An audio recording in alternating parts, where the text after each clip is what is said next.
अरे का दिनेश भाई। रमेश भैया प्रणाम। अरे प्रणाम प्रणाम। बाकी ही का आज अकेले काम कर रहे क्या हैं? करें, हम अपना खेती के साफ सफाई कर रहे हैं। श्रीमती जी के तबीयत गड़बड़ाया हुआ है। फिर का हो गया? वही कहती है कि शरीर में देह हाथ में पूरा दर्द रहता है, कमर उमर दर्द करता है, माथा में दर्द रहता है। वही ला उनको 2-4-5 दिन से नहीं देख रहे हैं। बाकी एगो बात है का? कि उनका इलाज तो करवाना पड़ेगा ना। तो इलाज तो हो ही रहा है। का इलाज हो रहा है? डॉक्टर साहब के पास गए तो वो कुछ दवाएं दिए हैं हाँ। और कहीं कि इसको नियमित रूप से खिलाइए तो ठीक हो जाएगी। अरे वो तो ठीक है। हाँ। बाकी एगो और विधि है कौन सी? जिससे इलाज बहुत बढ़िया होता है। हाँ। और कौन विधि है भाई जो बिना अरे! दवाई के इलाज होता है? बड़ा बढ़िया बिना दवाई का योग। हाँ, आयुष मंत्रालय के अंतर्गत योग विधि से किसी भी बीमारी का इलाज हो सकता है। हाँ, हाँ। योग से। ठीक लगे तो फिटकरी और रंग भी लगे चोखा, पैसा लगबे नहीं करेगा। अच्छा, ये तो बड़ा बढ़िया बात बताए भैया। हाँ, तो उसके लिए तो तुमको इलाज करवाना पड़ेगा ना। अच्छा, तो कहाँ कहाँ इलाज करवाना पड़ेगा? अरे तुम भाग्यशाली हो कि आज हम लोग के चौपाल पर विश्व रूपम जी आए हुए हैं, ये योग कौन है? प्रशिक्षक। अच्छा हाँ, अच्छा वो सारी जानकारी हम लोग को दे सकते हैं। अच्छा। हाँ, हम उन्हीं के पास जा रहे हैं। तो तुम क्या यहाँ ओहो, बैठल भैया तो हमको भी ले चलिए, हम भी जरा उनसे बात अरे तो करेंगे। चलो ना। हम बड़ा परेशान रहते अरे हैं। चलो। हाँ। चलिए चलिए चलिए चलिए। नमस्कार दर्शकों, आज हम लोग के बीच में योग गुरु विश्व रूपम जी आए हुए हैं। हम लोग इनका स्वागत करते हैं। नमस्कार सर। दिनेश, तो हम लोग के बीच में है योग प्रशिक्षक श्री विश्व रूपम जी।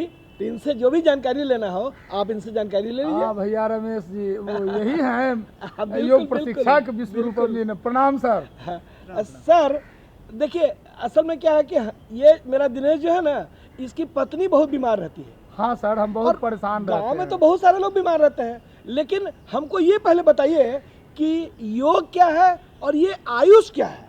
दिनेश भाई, आपने बहुत अच्छा प्रश्न दिया है और मैं इसके बारे में बताना चाहता हूँ कि सबसे पहले योग क्या है। योग युज धातु से बना है, जिसका अर्थ होता है जोड़ना या जुड़ना। तो हम किसी चीज़ को जब जोड़ते हैं तो उसको हम योग कहते हैं।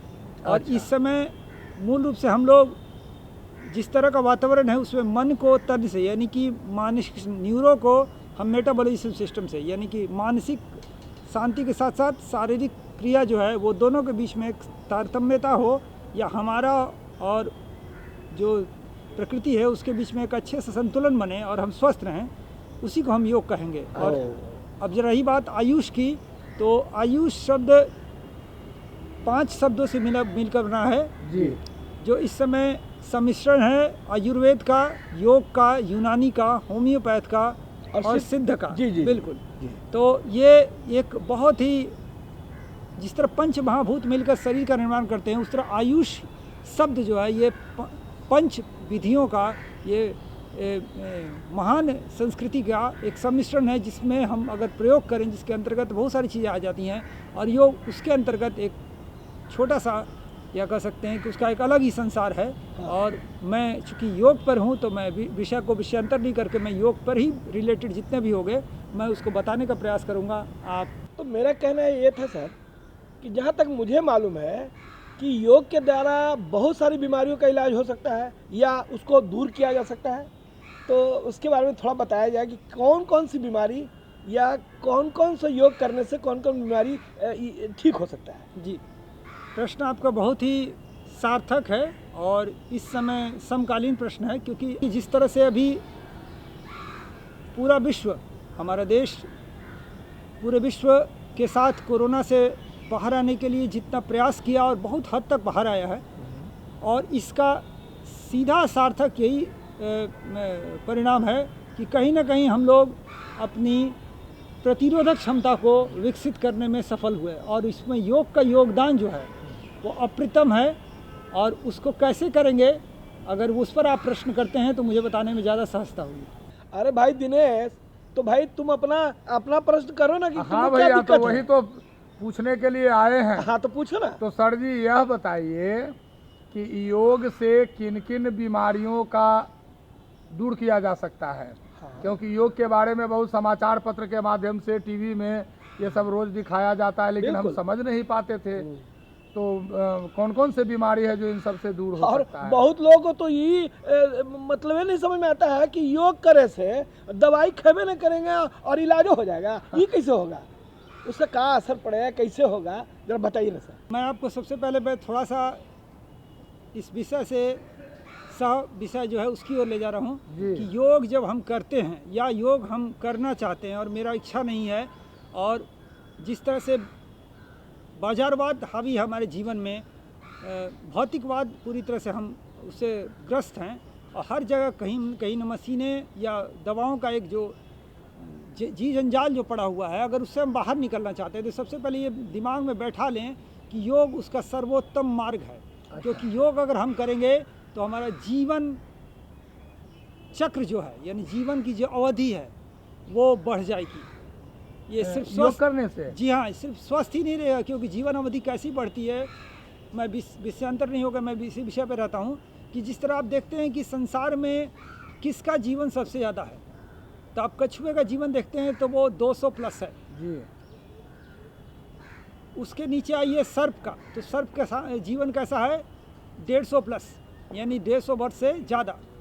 और उसके नीचे आते हैं तो मनुष्य है, वो 100 वर्ष है, अब तो नीचे भी गिर गया है। और नीचे आते हैं तो हम आते हैं कुत्ते का जो 14 साल है, शेर का तो 20 साल या 22 साल 25 साल, हाथी का, यानी आप देख रहे हैं कि ये जीवन शैली जो है वो आपके बिना योग के ये लोग कैसे जी पा रहे हैं, या बिना इसका रिलेशन कैसे नहीं है योग से, ये मैं बताना चाहता हूँ कि कछुआ अगर जी रहा है 200 वर्ष या 250 वर्ष या 500 वर्ष, तो उसके पीछे एक ही चीज़ है, उसकी सांसों की गिनती, यानी सांस उसकी समय जो सांस है, आज क्या है हम तनाव में हैं तो सांस मेरी क्या है बढ़ गई, यानी हम बहुत तेज़ी से सांस ले रहे हैं। और कछुआ क्या है, कितना भी तनाव, बहुत धीमी गति से सांस लेता है, वो 1 मिनट में 3 से 5 बार लेता है और 1 मिनट पूरा कर लेता है, जिस आवृत्ति बहुत ही कम होती है उसकी।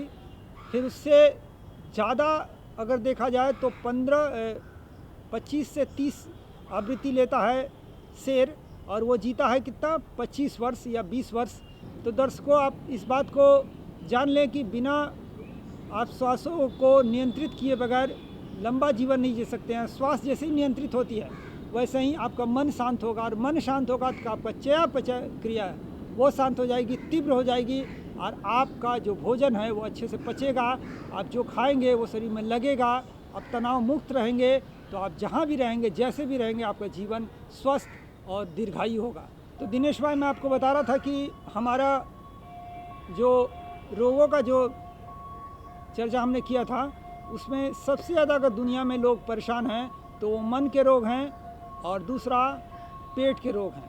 तो मन के रोग क्यों हो रहे हैं, क्योंकि उन लोगों को जीवन शैली नहीं पता, यानी दिनचर्या उनका बहुत ही मतलब गलत है, और कई लोगों को दिनचर्या तक नहीं पता है, तो ऋतुचर्या की अगर हम चर्चा भी करें तो बेमानी होगी। लेकिन ये दोनों का असर हमारे जीवन पर चलता है। जिस तरह एक पौधे से एक पेड़ जब बनता है उसमें अलग अलग ऋतुओं का प्रभाव पड़ता है, उसी प्रकार हमारे जीवन में हर उम्र पर हर पड़ाव पर उम्र के हर पड़ाव पर जो प्रभाव पड़ता है उस पर हम अगर ध्यान दें तो वो रोग जो हो रहे हैं उसका कारण क्या है कि हम लोगों ने जो कुदरती जीवन है, प्राकृतिक जीवन है, यौगिक जीवन है, उसको हमने ध्यान ही नहीं दिया। कई लोगों से मैं पूछा हूँ कि आप मधु लेते हैं, तो कहे कि मैं ये सब चीज़ नहीं लेता हूँ। आप घी लेते हैं तो बोले कि मैं बीमार पड़ जाऊँगा। क्या आप हरी सब्जी खाते हैं तो मैं पागल हो जाऊँगा। तो ये सब चीज़ें क्या हैं, क्योंकि आप उसका रस नहीं ले पाए। आप जीवन में रोग को ले रहे हैं लेकिन उसका निवारण नहीं कर रहे हैं। तो सबसे पहले पेट के रोग को, मन के रोग को दूर करने के लिए या पेट के रोग को दूर करने के लिए सबसे पहले अपने सोच को आपको थोड़ा सा और विस्तार करना होगा, और सोचना होगा कि इतना सुंदर शरीर भगवान हम लोग को दिए हैं, मन दिए, तन दिए, शरीर दिए, इसको हम कैसे प्रयोग करें। और उसके लिए सबसे पहले यही करना है कि हमको सोने का समय निर्धारित करना है, यानी भोजन करने से ज़्यादा निद्रा आहार जरूरी है, और वो भी पूरी तरह से, जो हम नहीं ले पा रहे हैं। रात में 2 बजे तक 3 बजे तक लोग नाइट पार्टीज कर रहे हैं। यह भी बताने की कृपा करें कि एक स्वस्थ मनुष्य के लिए कितने घंटे का नींद जरूरी होता है? दिनेश भाई, आपका प्रश्न बिल्कुल सही है, लेकिन मैं यही कहूँगा कि सोने के लिए कम से कम 6 से 8 घंटा जरूरी है। अगर आप उतना नहीं सो पा रहे हैं तो कम से कम प्रयास ये कीजिए कि 6 घंटा कम से कम हम अपने मन को दें, यानी अपने मस्तिष्क को दें, और 6 घंटे तक अगर वो विश्राम की अवस्था में रहती है तो हमारा शारीरिक क्रिया, मानसिक क्रिया स्वतः सही हो जाता है। मेरा सर प्रश्न ये दिमाग में आ रहा है जी रमेश भाई, कि मान लिया कि सोएंगे जरूर, ठीक है, लेकिन योग में इसका योगदान कैसे होगा? बिल्कुल। कैसे योग के द्वारा हम सो पाए? हाँ हाँ, तो जैसे सोने की बात है तो योग में क्या करेंगे जी। कि सोने से पहले वज्रासन, अच्छा। यानी जब भी हम सोने जाएं तो हम चाहे दिन में आराम करने जा रहे हो या रात में आराम कर रहे हो, रात में हम मेरा विषय है रात में, रात का निद्राहार। अच्छा। तो अगर हम वज्रासन कर लेते हैं और उसके बाद सोने जाते हैं, या फिर दूसरा एक विधि है, मैं एक छोटा सा आपको बता जी रहा हूँ। सर, हाँ करके करके दिखाएं। कुछ बताइए सर, ताकि हमको भी समझ में आए। दिनेश भाई हमारे साथ हैं। दिनेश भाई स्वयं आप भी कर सकते हैं मेरे साथ। आप वज्रासन में बैठ जाएं, पैरों को मोड़ लें, और बहुत ही सरल उपाय है। जिनको भी अगर जोड़ों का दर्द नहीं है, जिनको दर्द है वो नहीं करेंगे, अच्छा। और जिनको नहीं है, विशेष रूप से हमारे जो युवा भाई हैं, हमारी बहनें हैं, माताएं बहनें, जिनको घुटने में दर्द नहीं है वो बैठ सकते हैं। यानी बताया जाए, आप बैठ गए जी और सर। इसको वज्रासन में, तो मैं आपको बता रहा था कि जब आप सोते हैं, सोने से पहले अगर आप थोड़ा सा वज्रासन की ओर बैठ जाते हैं, और या तो दाहिना या बायां जो भी आपको पसंद है वो अपना नाभि पर सेट करें, और उसके बाद 30 सेकंड तक का ये आंख बंद करके सिर्फ सांस लें और छोड़ें। ध्यान आपको पूरी अच्छा, तरह सांस लेते रहना है। बिल्कुल सांस ले छोड़े, एकदम ध्यान सांस लेने पर छोड़ने पे आपको 30 सेकंड में मानसिक शांति मिलना शुरू होगी, और शरीर आपका नींद की ओर, निद्रा की ओर अग्रसर हो जाएगा। आपको सुख मिलने लगेगा, और इसी सुख के लिए आप बिस्तर पे आए हैं या आराम करने आए हैं। तो ये एक छोटा सा प्रक्रिया। और मान लीजिए ऐसे नहीं बैठ पाते हैं तो आप जैसे चाहें, मान लीजिए आप ऐसे बैठना चाहते हैं, कुर्सी पे हैं, जैसे भी हैं, ये हाथ आपके नाभि पे जाना चाहिए, और मन को सांस लेने और छोड़ने पर ध्यान लगाना है सांस लेने और छोड़ने पर। ऑटोमेटिक आपको रिलैक्सेशन महसूस होने लगेगा। आप ऑफिस में हैं, आपको लग रहा है कि बहुत ज़्यादा एक्सर्शन हो गया, तो उस समय भी आप नाभि पे हाथ रख लेंगे तो आपका मन शांत हो जाता है। और ये एक हमारा स्विच है पूरे शरीर का, एक ऐसा सिस्टम है जहाँ से हमारे बॉडी को, ब्रेन को एक शांति और शक्ति मिलती है। तो सर इसमें एक बात और है कि बच्चे आजकल पढ़ाई लिखाई में इतना मानसिक तनाव में रहते हैं, उसके लिए कोई योग है ताकि वो जी, सर दर्द की समस्या बच्चों को भी सर है, दर्द की बड़ों के व्यवस्था, साथ साथ। बिल्कुल, उसके लिए कोई योग हो तो बताइए सर। बिल्कुल। तो योग में मैं बता रहा हूँ कि हम लोग, पहला मैंने आपको जो नींद के लिए बताया, इसके साथ मैं बता रहा हूँ कि मन के जो रोग होते हैं, यानी बच्चों को जो बार बार जो परेशानियाँ हो रही हैं, चाहे वो स्कूल से रिलेटेड हो, पढ़ाई से रिलेटेड हो, या घर के कार्यों से रिलेटेड हो, तो उसमें वो 2 योग कर सकते हैं। एक नमस्कार आसन जरूर कराइए, और अगर वो नमस्कार आसन नहीं कर पाते हैं तो एक छोटा सा मुद्रा है जो बच्चे आराम से कर सकते हैं, वो है उनके लिए, मैं आपको करके बता रहा हूँ, बहुत ही सिंपल सा है, वो हर बच्चे कर सकते हैं, आराम से कर सकते हैं, और रिलैक्स होने के साथ साथ कर सकते हैं। आप इसको पहले ऐसे बैठा देंगे उनको, ठीक है, हाँ। और इससे उनका ब्रेन और हार्ट, यानी जो बच्चे बहुत मतलब लेट कर पढ़ते हैं या सो कर मोबाइल चलाते हैं, या हमारे भाई बंधु, युवा भाई बंधु हैं जो ऐसे लोग, उन लोगों के लिए ज़रूरी है कि ब्रेन का और हार्ट का, ये दोनों एक साथ को रिलेटेड होता है, दोनों स्वस्थ रहेगा। इसकी मेरी जिम्मेदारी, मैं आपको जिम्मेदारी पर बता रहा हूँ कि आप पूर्ण रूप से इस पूरे क्रिया को समझें, प्रक्रिया को समझें। इस आसन को आप करेंगे और करवा देंगे अगर 3 से 5 बार, तो उनका हृदय, यानी हार्ट, रात में जो जाग रहे हैं, कितना भी जागेंगे, लेकिन हृदय गड़बड़ हो गया तो सब गड़बड़ हो जाएगा, तो वो नहीं हो पाएगा। यानी हृदय और मन दोनों इससे रिलेटेड है। इससे एक और भी है, अस्थमा के जो रोगी हैं उनके लिए बहुत अच्छा है, या जिन लोगों को कह सकते हैं चेहरे पे एकदम चमक नहीं है, ये प्रौढ़ अवस्था पहले आ गई है, या कुछ ऐसा समय से पहले, बिल्कुल, हाँ, वो जो रौनक, जो नूर चला गया है, अगर वो वापस लाना है तो ये आसन उसमें रामबाण सिद्ध होता है। जी सर, तो कैसे बताइए? जैसे हमने ये वज्रासन में बैठ गया, कैसे भी बैठ गए, जी, और हमने दोनों कुल्हों को सेट कर लिया है, ये हो गया। दोनों हाथों को सामने यहाँ पर हम स्थापित करेंगे जी, और इसको हमको रमेश भाई यहाँ लाना है, मैंने सटाना है भूमि बिल्कुल। पर। हाँ दिनेश भाई, देख आप लोग देखिए, आप इसको मत कीजिए, मैं इसको करके बता रहा हूँ ताकि आप इसको पूरी प्रक्रिया को आप समझ पाएंगे। यहाँ रखना है, मैंने यहाँ रखा है, और इस सर को हम यहाँ लाए धीरे से, और कमर को उठाते हुए, अच्छा, 1-2 सेकंड, सुविधानुसार 10 सेकंड। आंखें बंद रहेंगी, आंखें बंद रहेंगी। पूरी तरह से आप महसूस कीजिए कि जो खून जो था पेट से वो चेहरे पे गया और वो हमारे शीश में गया, खोपड़ी में गया और वापस उतर रहा है, उतर रहा है वो। मतलब उतर रहा इससे है। मानसिक तनाव दूर हो हाँ, जाएगा। नहीं नहीं, आप देखिए, महसूस कीजिए कि उतर रहा है। अब इसको आज हाथों को रगड़ेंगे, अच्छा। यानी पामिंग करेंगे और उसके बाद आंखों पे लगाएंगे, आंख अंदर खोल देंगे धीरे धीरे, हड़बड़ाएंगे नहीं। धुंधला नजर आ रहा है तो खोल बंद करेंगे, नहीं धुंधला नजर आ रहा है हटा देंगे। अच्छा, ठीक। इस प्रक्रिया को आपको 5 बार करना है। तो आपका फेफड़े में खून चला गया, ब्रेन में खून चला गया, पीठ का जो खून है वो डिस्प्लेस हो गया। और इससे जो भी बच्चे हैं, हमारी जो महिलाएं हैं जो अत्यधिक तनाव में हैं, वो इनको समझा नहीं सकता है। उनको लगता है कि मैं दवा खा के ही अपने सर दर्द का इलाज कर रहा हूँ या कर रही हूँ, जिससे बोला कि सर का दर्द का भी आपने बोला, तो ये सर दर्द को भी दूर करता है, हृदय को भी स्वस्थ रखता है, अस्थमा से भी निकालता है, साथ ही साथ चेहरे को फ्रेश करता है, बालों की समस्या दूर करता है, आंखों की समस्या दूर करता है। यानी एक साथ कई सारे रोगों पर आप एक बार आपने सर्जिकल स्ट्राइक किया। तो ये मेरा विचार है कि ये काफ़ी अच्छा योग है, अच्छा, बड़ा सरल सा है जी। सर अभी तो आपने बहुत अच्छा बात बताया, योग से अस्थमा तक ठीक हो जाते हैं, माइग्रेन सर दर्द भी ठीक होते हैं। यह बताइए कि क्या योग में कुछ ऐसा भी योग है जिससे कि मोटापा दूर हो, थायराइड दूर हो, कमर में दर्द रहता है, शुगर दूर हो, हाँ, BP ब्लड दूर प्रेशर, हो, शुगर, इन सब इन पर सारी भी बातों के बारे में थोड़ा नियंत्रित जानकारी किया दीजिए जा सर। सकता है योग के माध्यम से। जी हाँ, तो आपको मैं थोड़ा सा ही विषयांतर हो रहा हूँ। इस तरह से जीवन शैली हम लोग बना चुके हैं, उसमें सबसे ज़्यादा जो हमारे गांव में हमारे ग्रामीण भाइयों के लिए जो प्रॉब्लम हो रही है, जो समस्या हो रही है, या शहर में भी जो मोहल्ले में रह रहे हैं उनको भी समस्या हो रही है कि जो मानसिक शांति जो चली गई है, यानी उनका जो हाई बीपी या लो बीपी की समस्या जो हो गई अच्छा, है। जी जी। विशेष रूप से दिनेश भाई मैं बताना चाहता हूँ कि इस तरह की समस्या जो हो रही है, रमेश भाई जो आप भी इस चीज़ को देख रहे हैं कि हमारे पास ये लगभग अगर हम अपने देखें तो आसपास में प्रत्येक घर में ऐसे घटनाएं घटती हैं जिसका कारण परोक्ष रूप से या प्रत्यक्ष रूप से बीपी ही रहता है।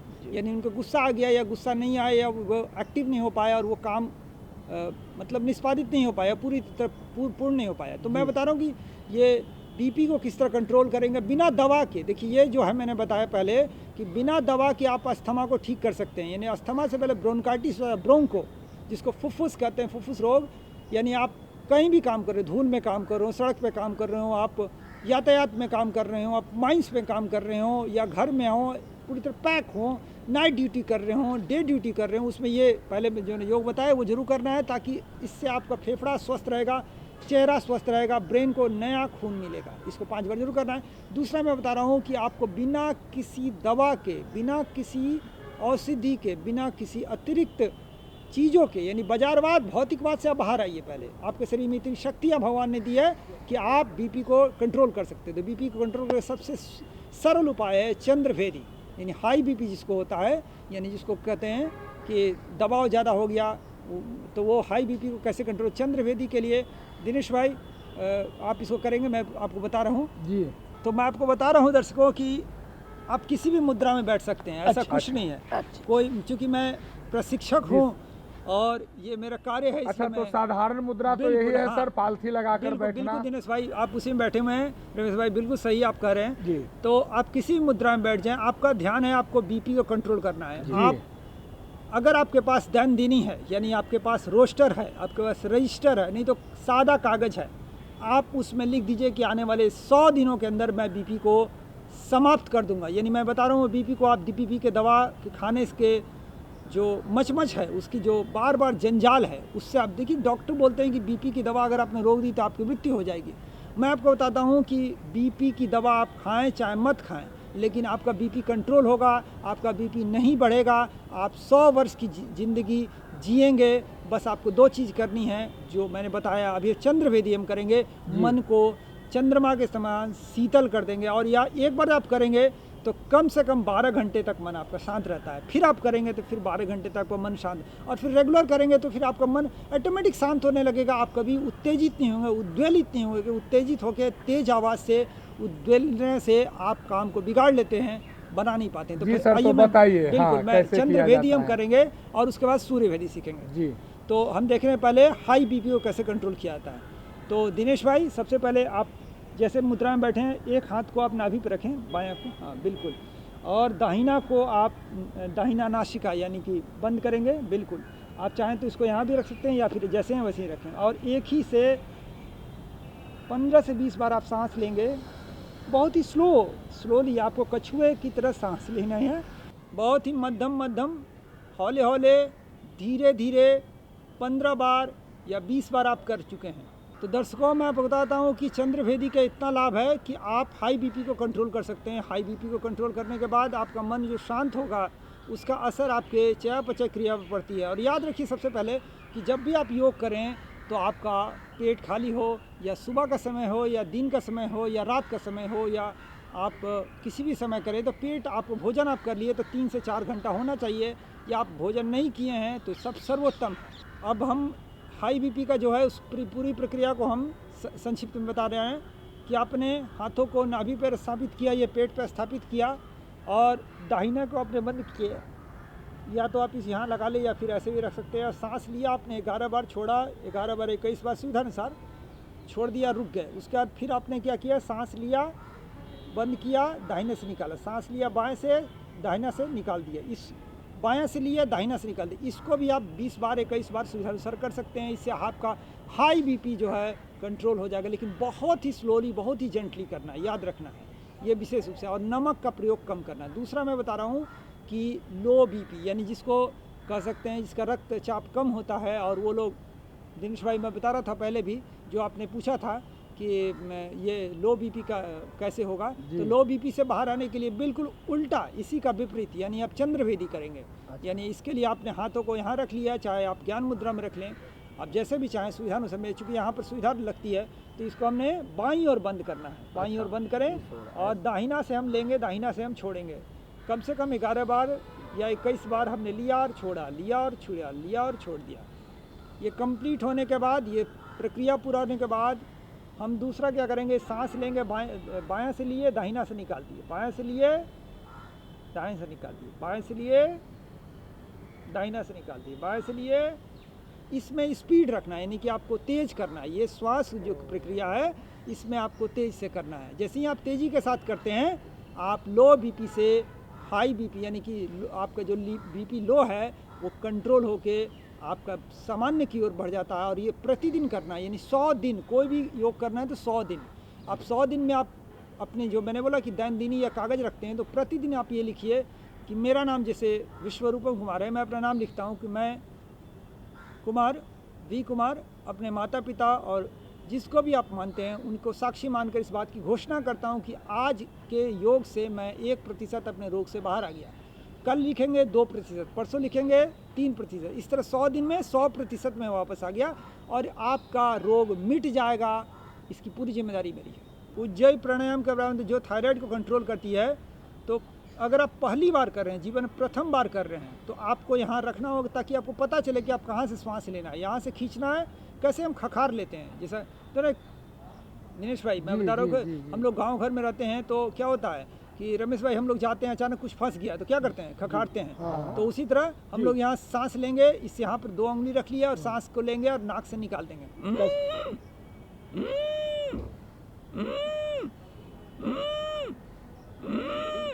यानी खींचा अपने गले से, जो भी जल था उसको खींच के हमने मुंह में लाया, नाक से निकाल दिया। ये प्रक्रिया जी। सर, वो मोटापा और उसके बारे में थोड़ा बता देते तो जी कि उसको कैसे दूर किया योग से कैसे दूर हो। गांव घर के दर्शकों को मैं बता रहा हूं कि रमेश भाई का प्रश्न समकालीन भी है, क्योंकि इस समय सारे लोग मोटापे से ग्रसित हैं, या नहीं है तो वो लोग को दिमाग में बैठ गया है कि मेरा वजन बढ़ गया है। तो इसको कंट्रोल करने के लिए सबसे पहले तो आप मन से बाहर आ जाएं, मानसिक इस तरह की द्वंद्व से बाहर आ जाएं कि ये कंट्रोल मशीनों या दवाइयों के बगैर नहीं किया जा सकता है। देखिए, योग में बहुत सिंपल सा प्रक्रिया है। मैं आपको बताता हूँ कि अगर जो भी वजन है आपका, आप लेके चले 40 दिन में आपका वजन मिनिमम कुछ नहीं तो 5 से 7 किलो आप कंट्रोल कर सकते हैं। इसके लिए सबसे पहले क्या करना है कि आपको डाइट को कंट्रोल करना है, और डाइट यानी आपका आहार जो है उसको कंट्रोल करना है। सुबह में आपको क्या करना है, अगर आप सुबह में बहुत सारा भोजन करते हैं, सबसे पहले भोजन में क्या कीजिए कि अगर आप अगर भोजन कर रहे हैं तो उसमें रस की तरफ आइए या फल की ओर आइए। पहले फल खाएं, 3 दिन आपने फल खाया, 3 दिन रस पिया, या क्या करें कि हम 6 दिन फल खाएं सुबह में, नहीं, हमारे स्टार्टर नाश्ता जो भी हो वो फल होना चाहिए। अगर फल नहीं है, अगर फल के साथ साथ फल को छोड़कर अगर हम रस की ओर आ सकते हैं तो तेज़ी के साथ हमारा वजन जो है कंट्रोल होता है, गिरेगा नहीं, कंट्रोल होता है, शरीर टोन्ड होता है, शरीर की शक्ति बढ़ती है। और जैसे ही हम रसाहार लेते हैं तो रसाहार लेने के बाद दिन में आपको फलाहार करना है। यानी रस ले लिया तो दिन में फल, अगर फलाहार कर लिए तो दिन में रस। अगर सुबह में हमने फल खाया तो दिन में रस लेना है, अगर रस हमने सुबह में लिया है तो दिन में फल खाना है। और रात में जो क्या करना है कि आपको जो खाना है खाइए, भोजन, बिल्कुल जो भी आप डाइट लेते हैं 56 भोग लीजिए, कोई दिक्कत नहीं। इसमें क्या होता है कि आपको कैलोरी बर्न होगा और आपका शरीर जो है स्वस्थ होगा। इसमें योग छोटा सा है।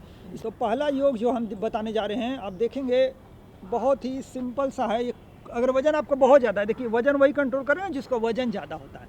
तो वजन को कंट्रोल करने का सिस्टम है कि आप आराम से अपने इस मैट पे जिस तरह सोते हैं उस तरह सो जाएंगे।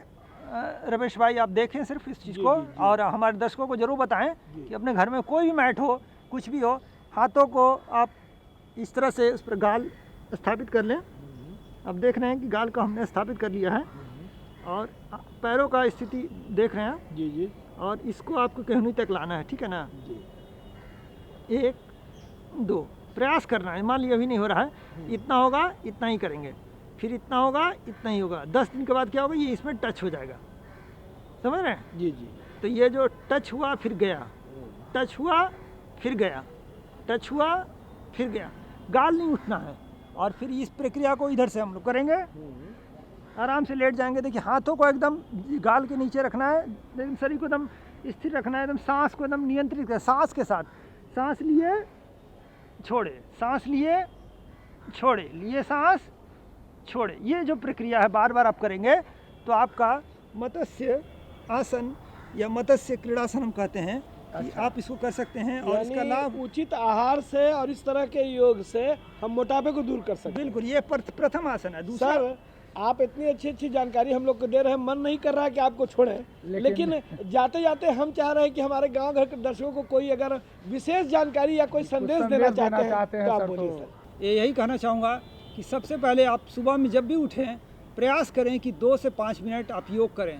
और जो मैंने मत्स्य क्रीड़ासन बताया है, अगर वजन बढ़ रहा है या वजन नहीं बढ़ाना चाहते हैं, शरीर को स्वस्थ रखना चाहते हैं, कमर की चर्बी और पेट की चर्बी को कंट्रोल रखना चाहते हैं, यानी आपका नाभि से नीचे का पूरा हिस्सा, यानी आपका टमी एरिया और आपका एब्डोमिनल, आपका वेस्ट, आपके पाँव और ऊपर का हिस्सा एकदम स्वस्थ रहे, मछली की तरह एकदम टोन्ड रहे, यानी सुगड़ रहे, तो आपको मत्स्य क्रीड़ासन कम से कम 100 बार जरूर करना है। 50 बार बाईं ओर से, 50 बार दाईं ओर से, या 100 बार दाईं ओर से। धीरे धीरे होगा, शुरू में 5 बार, 6 बार, 7 बार। और दूसरा हमने जो बताया कि आपको दिनचर्या का पालन करना है, रात में सोना जरूर है, नहीं सोइएगा तो आपका पूरा गड़बड़ हो जाएगा। और मान लीजिए आप सो भी नहीं पा रहे हैं, कुछ समस्या है, तो चंद्रवेदी और सूर्यवेदी शुरू कीजिए। चंद्रवेदी उनके लिए जिनको मानसिक शांति नहीं मिल रही है, और सूर्यवेदी उनके लिए जो शरीर में एक्टिवनेस जिनके अंदर नहीं है। और तीसरी जो चीज़ है कि आप फल को जरूर खाएं। हाँ, तो दर्शकों कुल मिलाकर यही बात हो गई। हमारे योग प्रशिक्षक महोदय ने बताया कि करिए योग और रहिए निरोग। यदि हमें निरोग रहना है तो हमें योग करना ही होगा। जी, आप हमारे गांव घर के दर्शकों को इतनी अच्छी जानकारी दिए, इसके लिए आपका बहुत बहुत धन्यवाद। बहुत बहुत स्वागत आपका कि आपने इस तरह का इस तरह की जानकारी दी। जी सर। तो दिनेश भाई, अब कोई सुझाव देने के लिए पता बता दीजिए। हमारा पता है कार्यक्रम गांव घर निदेशक दूरदर्शन केंद्र, फ्रेजर रोड, पटना 8,01,000। हाँ, तो दर्शकों आज के इस कार्यक्रम में हमें इजाज़त दीजिए।